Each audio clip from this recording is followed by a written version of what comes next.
Hello, Real Talk listeners. I'm back in studio, and after a few best of episodes and reruns, I've been trying to get my boys in the studio because, frankly, I got such a good response to my episode with my wife that I am going to bring more of my fam onto the podcast. So I'm going to get my sons in here. I don't think I've ever shared with you guys. This past summer, they started a little business, and it's been really cool to watch them learn some principles of business and to expand it a little bit. My boys, if you don't know, are 9 years old. I have twin boys, and they have really created something that the neighborhood's come to love. So I'm going to have them in the studio soon. But today you guys are stuck with just me, and I want to talk today about customer experience.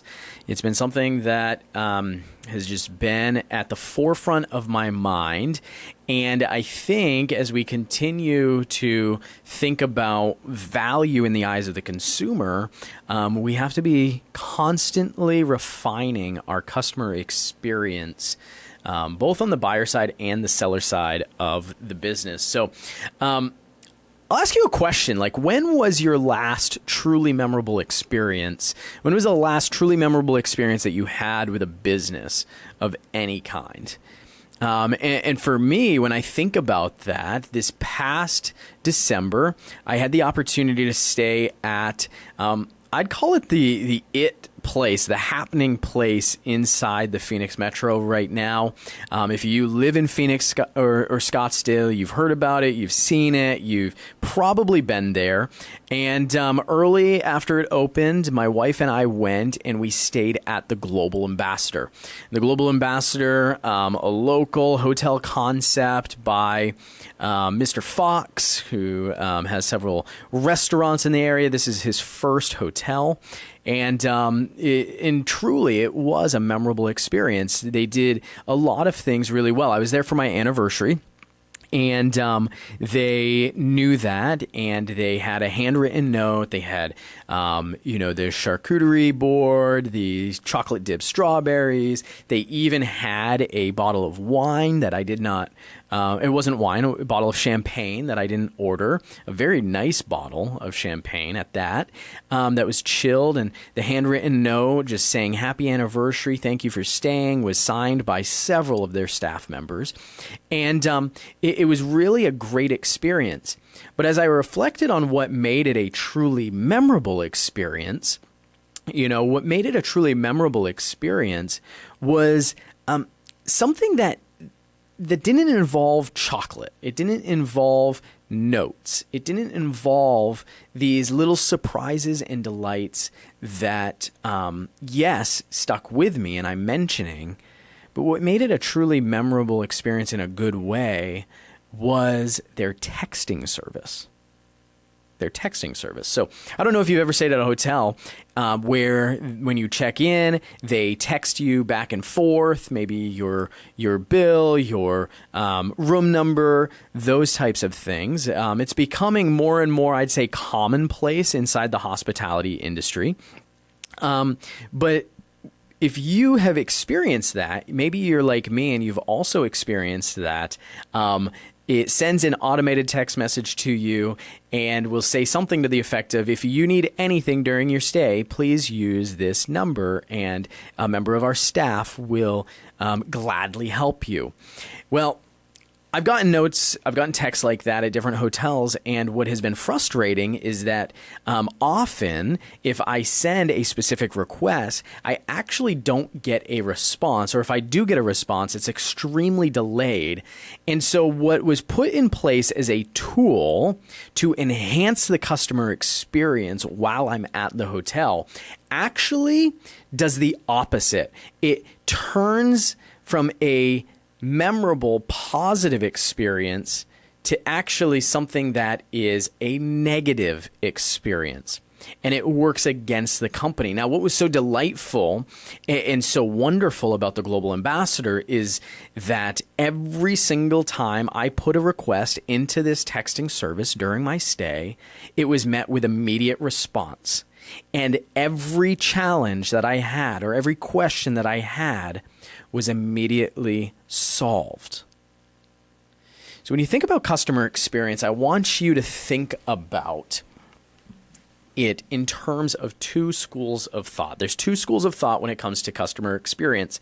And I think that a lot of emphasis, even on my show, I've had mentors in the industry and high-level thinkers come in and talk about one of those schools of thought. But perhaps we have let the other way of thinking about customer experience fall by the wayside. So what are those two schools of thought? The first one is this idea of surprise and delight. Surprise and delight. Surprise and delight is a way of thinking about customer experience in which there are intentional creation of extraordinary experiences that go beyond standard customer expectations to foster a deep emotional connection with the brand. So the hallmark of surprise and delight is wow. If I were to assign a key word to it, it is wow. It's over the top. It's memorable. It is maximizing touch points along the way so that you develop mind share with your customers. And this is the school of thought that, at least in my experience over the past several years, has gotten a lot of airtime. It's gotten a lot of attention. And frankly, I see it in so many of our agents' way of thinking. Right? An agent comes in, they have their first deal, and what is one of the things that they immediately start paying attention to? It's, well, what closing gift am I going to get my client? You then start expanding that to, okay, what is every moment along the journey in which I can gift? And you have these elaborate gifting strategies. And so surprise and delight has gotten a lot of airtime. It's gotten a lot of thought and attention among agents. But I'm going to suggest that in 2024, and we're almost into 2025, as you think about your customer experience strategy, I believe that you should spend more time elaborating and building on the other school of thought, which I'm going to call effortless experience. Okay, effortless experience.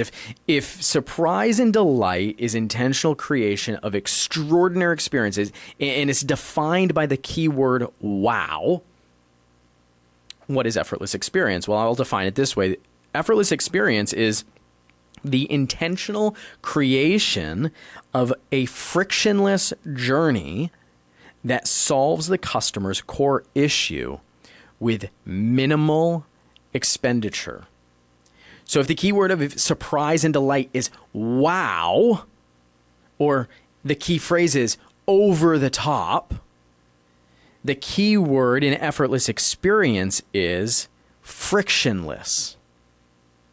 It is minimal exposure. So which is more important?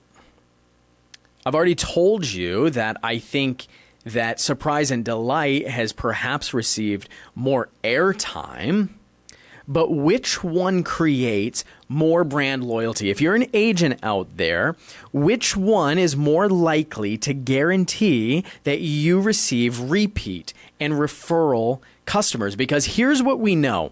In every NAR study, year after year after year, consumers tell us, buyers and sellers on both sides, okay, tell us at an extraordinary rate, it's something between 85 and 90% of buyers and sellers say that they would work with the same agent again.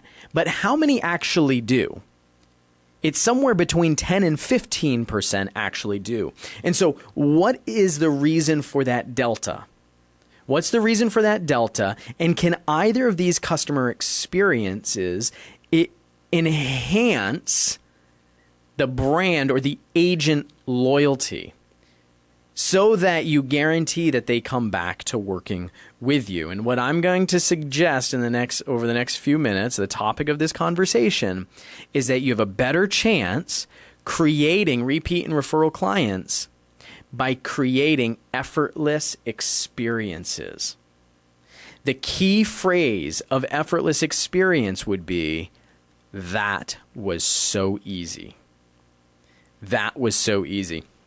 I was 15 years old when Staples launched a consumer ad campaign that is probably gets recognized among the advertising world as one of the most memorable. It had a very, very long run. They introduced this phrase, "That was easy," and they did it through an easy button. You guys remember the easy button? The easy button sold something like $7.5 or $8 million worth of this little button.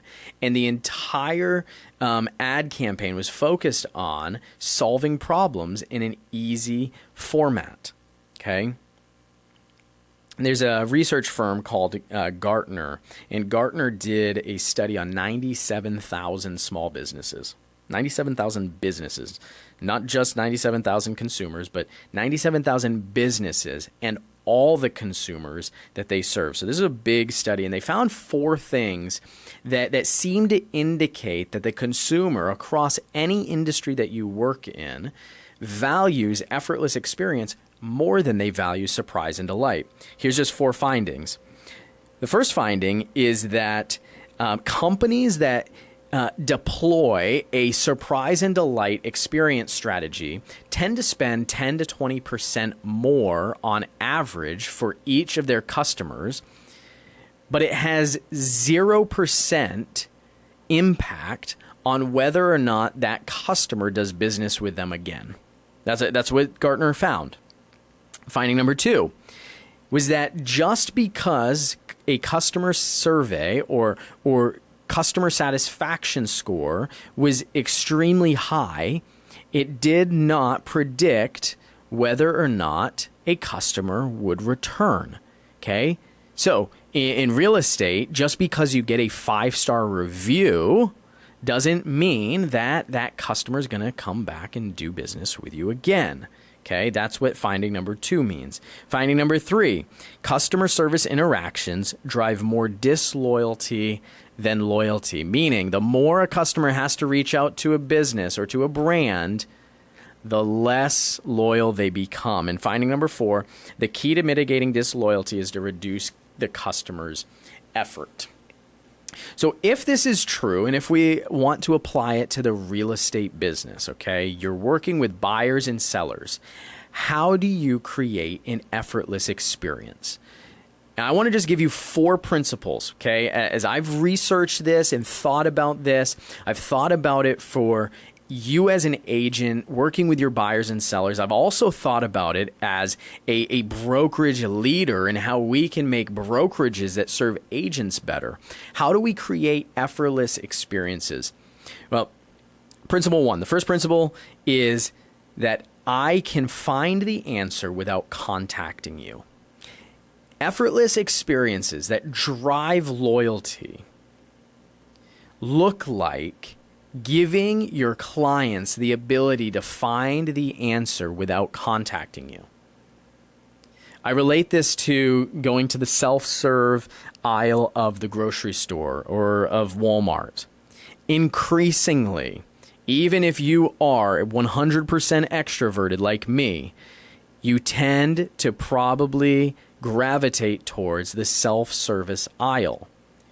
Our psychology is being conditioned to find the answer ourselves. And if you don't think that the way we do business with Amazon or the way we do business with Walmart and at our grocery store does not impact the way we want to do business in other arenas, I think you're sadly mistaken. Right? I have heard this objection in classrooms when I've taught this, that, well, we're dealing with a consumer's biggest asset. Great. There is still a tendency to want to find the answer themselves. And so the application is, how are you providing self-service options for your clients? You know, an example of this may be a portal where all of their documents are kept throughout the process. Another example may be compiling a frequently asked questions that you point them to at the beginning of the journey. It could be a glossary of terms that they may encounter so that when they see that specific term inside of a document, they can go find that so that they don't feel stupid reaching out to you. That's the first principle. So how are you providing self-serve options for your clients? Principle number two of an effortless experience is that you as an agent forward solve problems that could exist. Okay? So the application, how are you anticipating every possible problem that could exist in a transaction and guiding your clients with the words, here's what happens next? Those words come from Phil Jones, the author of Exactly What to Say. And he says that the four most important words in the real estate transaction are, here's what happens next. So an effortless experience looks like solving these problems. It looks like you taking time to go, all right, I'm sitting down with my buyer journey, okay? And I'm going to think through every possible problem, hurdle, challenge that could exist. Right, we know the big ones, these big milestones of getting pre-qualified, getting pre-approved, going through the inspection, getting the appraisal back, yada, yada, yada, yada. These are the major ones, but drill down deep. What are the problems that come up every single time? Once you've identified these, solve these problems, so that before they even occur, you are anticipating with your buyers and sellers how to solve them and giving them a peek behind the curtain of here's what happens next. I was giving this talk to a big real estate team, and I played a video clip of a dark hallway. You know, a dark hallway in and of itself isn't necessarily scary. A dark hallway with doorways and other connecting hallways is much scarier. Why is that? It's because you don't know what's around the corner. And so anticipating these problems eliminates those corners for your buyers and sellers. I hope that makes sense. The third principle is that if I sense added effort on the part of my agent, I, as the customer, will internalize that effort. This looks like the way you talk, the scripting and role play that you use inside the transaction, right? If I'm using words as the agent that indicate that I'm having to exert extra effort, did you know that psychologically your client is also taking that effort on themselves? And so even if it's not adding to their own effort, you're making it feel like it is. And that feeling of extra effort is enough to drive disloyalty. So how are you using language that reassures the client that everything is easy with you, even when it's not, right? We know that getting a transaction from open to closed is not easy. That's why you have the value and the compensation that you demand, because this is a difficult thing. But your job as the real estate agent is to assure your client that with you, it's easier. And then the last one, more than an unrelated wow, loyalty is driven by satisfactory solving of the core challenge. Okay, so surprise and delight is all about wow. It's over the top. It's the crumble cookies when you get through inspection. It's the closing gift that matches everything they've told you that they love about a certain kind of decor. It is the candle at the beginning saying thank you so much for working with me. Those have their place.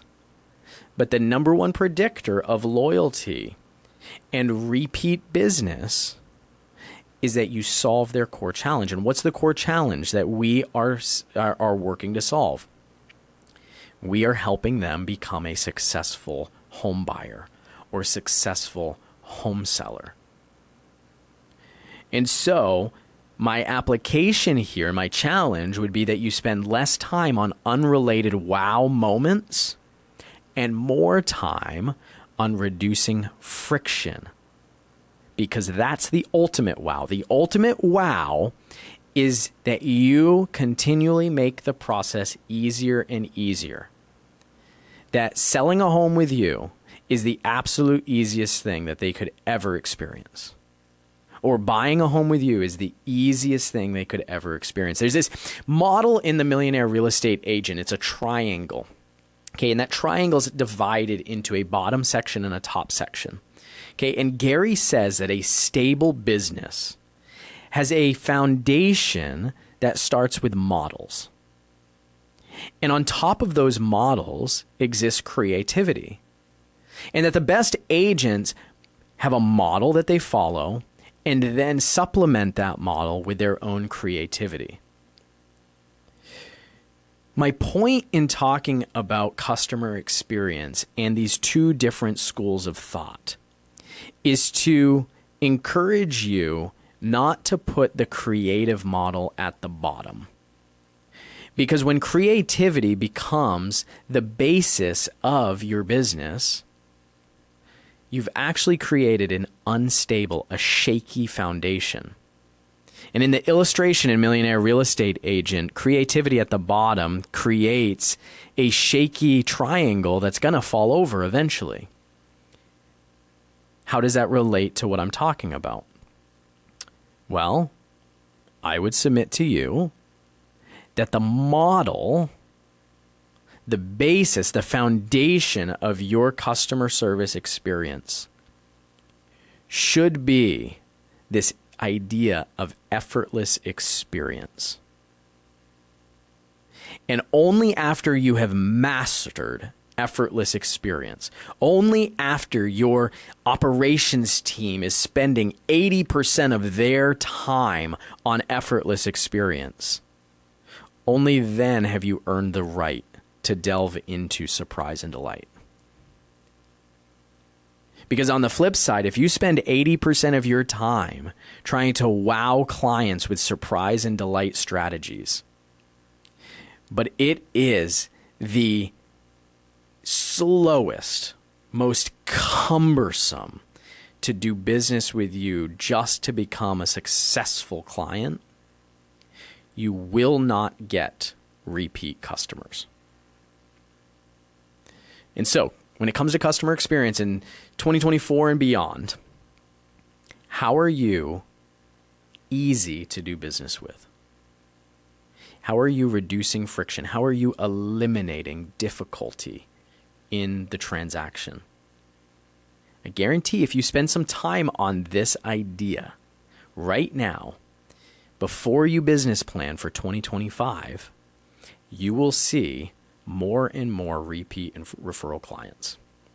So guys, that's what I've got for you today. That is Real Talk with David. As always, if you enjoyed this episode, if you got value from this episode, would you consider sharing it with someone who maybe doesn't listen to the show, someone that you've never shared with before? That allows me to continue to hear from you guys and bring episodes to you weekly, bring interviews to you weekly that help move your business forward. If you haven't left a rating and review on your favorite platform, whether that be Apple, Spotify, Google, iHeartRadio, would you please take 30 seconds and go give me a 5-star review so that more people can find this? I want to impact more and more real estate agents so that they can unleash their full potential in this business and live a big, joy-filled life. You know that's my mission, and I'm able to do that because of loyal listeners like you who listen, download, and share these episodes with others. So guys, have an amazing week. I'll catch you back here next time on Real Talk with David.